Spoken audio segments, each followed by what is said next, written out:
Thanks so much for hanging out with us here on the Daily Racing Forum YouTube. I'm Gino Buccola alongside David Aragona with producer Bobby pulling the strings behind the scenes. The field is drawn. We know what the field will look like for the 2025 Kentucky Derby, so you can now purchase your Kentucky Derby packages. They are available for Kentucky Derby Saturday. You can also get all of the tools that you love for Kentucky Oaks Friday. You can save up to 39% when you put it all together, the past performances, the player's guide, the clocker reports, and this man, David Aragona, part of the betting strategies, giving you some help how to play the races there on Friday and on Saturday. So David, let's take a look at the field as we had the draw on Saturday night. You and I are recording this on Sunday early afternoon. We also had a draw reaction if you want to check that out. And we talked about how some of the post positions might impact some of these particular horses. But a lot of these two videos kind of go hand in hand, David, because what happens with the draw will impact the pace of the race. And we saw a lot of these speed horses down to the inside.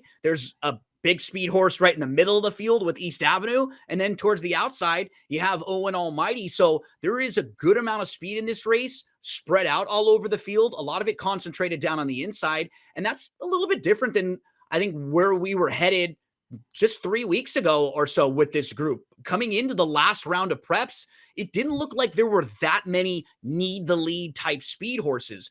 But coming out of that last round of preps, you had a horse like Neo Equus qualify recently. You had Rodriguez qualify. We had American Promise qualify. Those horses are all speed horses. East Avenue found his way back into the field. Another speed horse, Owen Almighty. We weren't sure if he was going to run in the Derby. He was maybe going to go Pat Day Mile. He's also in here. All of those horses 3 weeks ago, we weren't even sure if they were going to be in the field.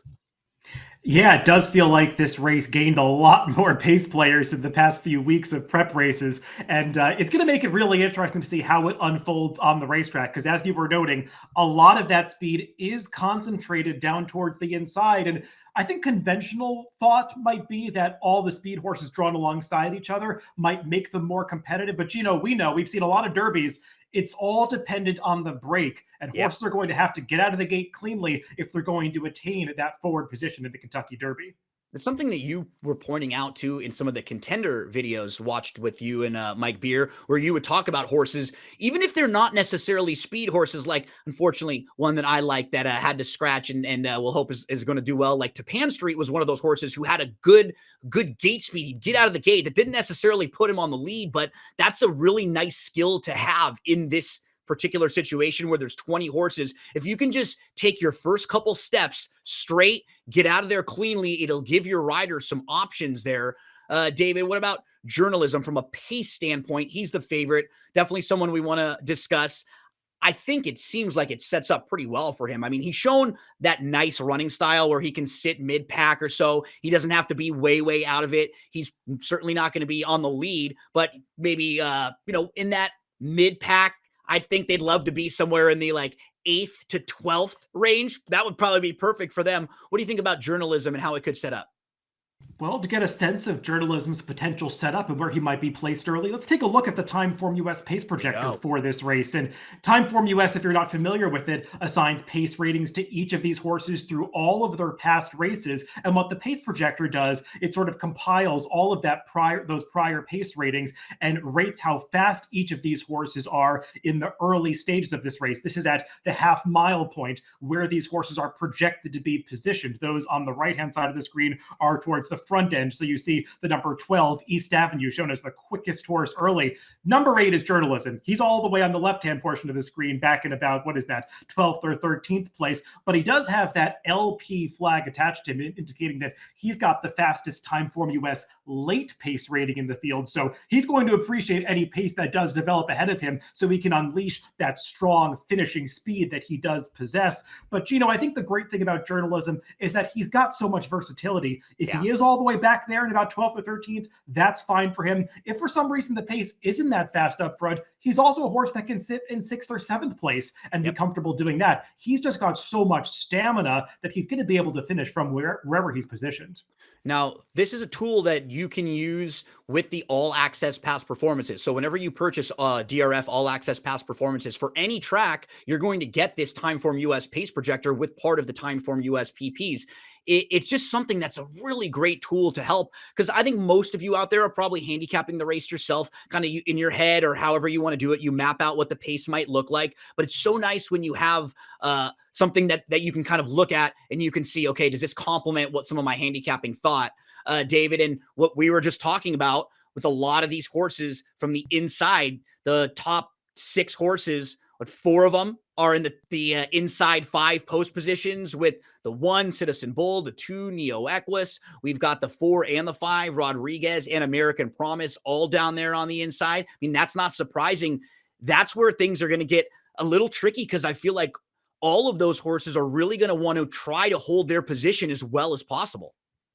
Yeah, it feels like those top 6 runners that you see there, the 1, 2, 4, 5, 12, and 20, one of them is going to be on the front end. I don't know who, because it's really going to depend on the break and who gets the most aggressive ride. The pace projector is telling you if they all run to their maximum speed, these are the positions they're going to be in, but a lot of it is going to be up to post position and jockey intention, how fast they go towards the front end. Gino, it kind of feels like the number 1 Citizen Bull, he's got to be ridden aggressively from the inside. Bob Baffert had been talking about potentially taking blinkers off for this race. I think once he drew the rail, that went out the window. He's going to keep the blinkers on and try to be as aggressive as possible from the rail position, because you've got to get out so that anybody who breaks as sharply as you doesn't cross over and cut you off and then potentially shuffle you back past the stands for the first time in the Kentucky Derby. We've seen that happen a lot in 20-horse fields. So he's going to go forward. I think the same applies to Neo Equos. And the number 4 Rodriguez, the other Baffert runner,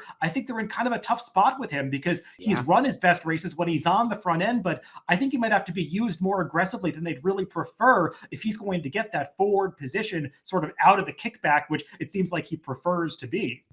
And the thing about Rodriguez, what's a little bit tricky to read his overall form, and I know you've mentioned this before, David, in his last 3 races, there was really only one time he was like ridden for the lead and given his best chance to win. The other couple races, he was facing other Baffert runners, and he was the horse that got taken off the front end. And so he was in chase mode a couple times in a row in the Bob Lewis, and then again in the San Felipe.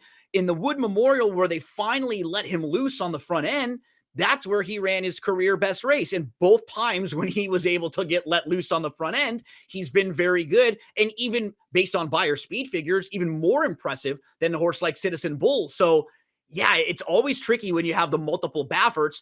I'm used to dealing with the multiple Bafferts in a small field out here in Southern California, where there's like 5 or 6 of them. A little bit different when you've got a field of 20 there. So we talked about the favorite journalism, where things could set up for him. We've talked about a lot of the speed runners. David, what about some of the closers in here with a lot of possible speeds? Do you think it does set up for some of those deeper closers, the Sovereignties, the Sandmans, and some of those horses, maybe even the Maiden, Publisher, who want to come from way, way out of it?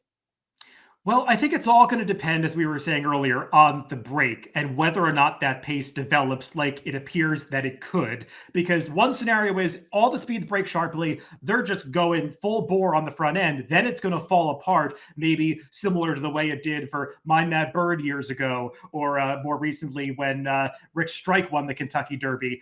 But let's say a horse like American Promise, who can be a little slow from the gate sometimes, doesn't break that well. Let's say that Citizen Bull, a little flat-footed from the gate, gets shut off from the rail. Maybe Neo Equos' connections are true to their word and they're not so aggressively ridden. Then suddenly maybe the pace is not developing as quickly as it looked, because all of those speeds were drawn next to each other and they're sort of reading what the other one is doing coming out of the starting gate, not trying to be so aggressive in a 1.25 mile race. You could also see it going the other way. So I think there is some risk in all of those speeds being drawn next to each other, the pace maybe not developing as quickly as it looked like it might coming into the Kentucky Derby. So I think that's going to be highly dependent on the fortunes of those late runners. And 2 of those that I think are going to attract a lot of attention in this race, Gino, are the number 17 Sandman and the number 18 Sovereignty. And you'll see where is the chiclet for the number 18 Sovereignty, if you're wondering? Well, it's listed below. He's counted as a deep closer in this race. I think he's the 19th fastest of all of these horses early in terms of those early pace ratings. And maybe Sovereignty doesn't have to be that far back, Gino, but I just think it speaks to the fact that he has not competed in races that are going to feature nearly as fast a pace as what he's going to encounter in this Kentucky Derby. At least for Sandman, he was competing in a very fast-paced race last time, the Arkansas Derby, and we saw what he did there. He took advantage and won the race. It's a great point. So putting you on the spot a little bit here, let's say one of the scenarios that you were mapping out happens. Let's say Citizen Bull a little flat-footed, or from the outside, maybe Owen Almighty a little flat-footed. If a couple of these speed horses don't go, which of the speeds do you like the most? Or which of these speed horses do you think could be the horse to clear the field, or maybe win the battle and possibly win the war afterwards? Is there one of these speed horses that you like, or maybe a couple of them that you feel like, I'm probably going to be using these horses just in case that scenario does unfold?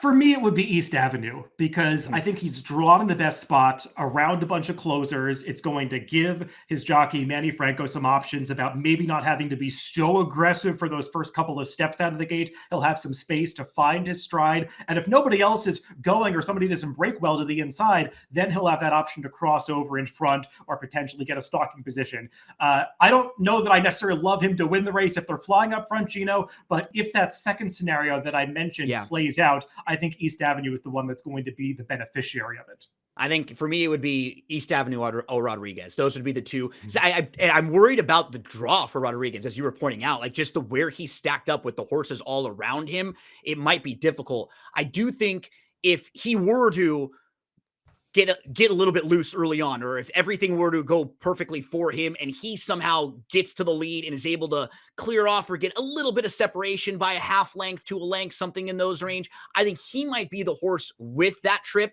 that could be the most impressive. So he would be one of the speed horses that I would be looking at. Anyone else in here, based on the draw, that you think you would either upgrade them, downgrade them, draw, and the pace scenario here? We're talking about how we feel like it should be at least honest with all these different prospects of speed horses. It's one thing when you only have two speed horses, right? And one of them could go and one could break slowly. In here, we have about 5 or 6 that all could be forwardly placed. Anyone, that we talked journalism, we talked about the speed horses, we even hit on some of the deeper closers. Anyone else in here that you think is worth discussing based on pace or draw or anything else like that? Yeah, I mean, just looking at this TimeformUS Pace Projector, I think 2 horses that we should note are those that are not shown on the Pace Projector, the number 6 and number 7, Admire Daytona and Luxor Cafe, the 2 Japanese runners. You'll see they're noted as having no pace data in the fine print below. That's because all of their prior races are overseas. We don't have the most reliable fractional data for those races in Japan and in Dubai, so we don't create pace figures for those races. So that's why they're not rated on the TimeformUS Pace Projector, and it's sort of a guessing game how these horses with overseas form are going to slot into this American pace scenario. Admire Daytona, maybe he's going to be a horse that's quick enough to be in that first flight, but it's all going to depend on the break and how aggressive he is. And then the 7 Luxor Cafe, a horse who could find himself further back than he's accustomed to racing in Japan, but if the pace is hot and he adapts to the kickback, maybe it's not going to matter for him. Okay, last question that I have for you, David. There are 2 horses that look on the pace projector that they could sit a pretty nice trip. And one of them is a horse that I've been warming up more to. And I actually think based on his draw and the way the race shape looks, he could sit a pretty good trip. What do you think about Grande and Cole Battle, the 2 horses that we see sitting 10 and 16? They're kind of right behind that first group of speeds. They're in front of the deeper closers. Grande had a pretty tough wide trip when compared to Rodriguez. Cole Battle has been kind of a fun, hard-knocking horse who's been able to get the jump and try to move early when he's facing Sandman in some of those races in Arkansas. Do you think either one of them could possibly be trip horses, as they sort of look like they could maybe get a good trip on the pace projector?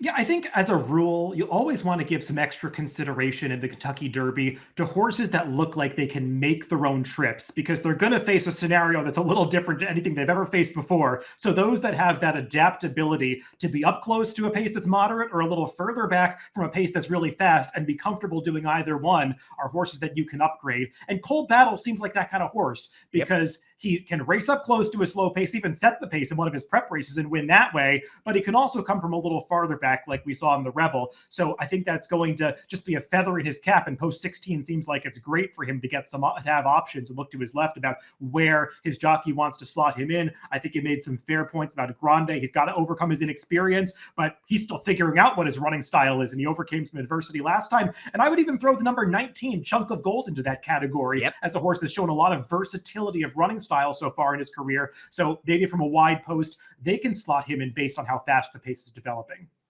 David, anything else you want to mention about this pace projector or how you think this race could set up? I feel like everyone is going to have their eyes trained on posts 1 through 5 when those gates open at about 7 p.m. Eastern time at Churchill Downs next Saturday, because that's where the action is going to take place, at least in the first quarter mile.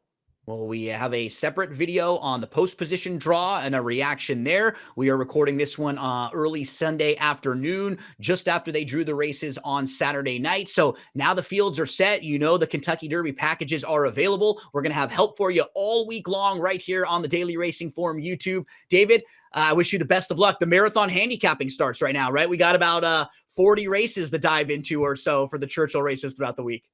Yep, a lot to look forward to, a lot of work to be done. PPs are available, and can't wait to dive in and develop some of those opinions, hopefully make some scores at the end of next week. Hope all of you have a fantastic Kentucky Oaks and Kentucky Derby week. We'll see you again soon right here on the Daily Racing Forum YouTube.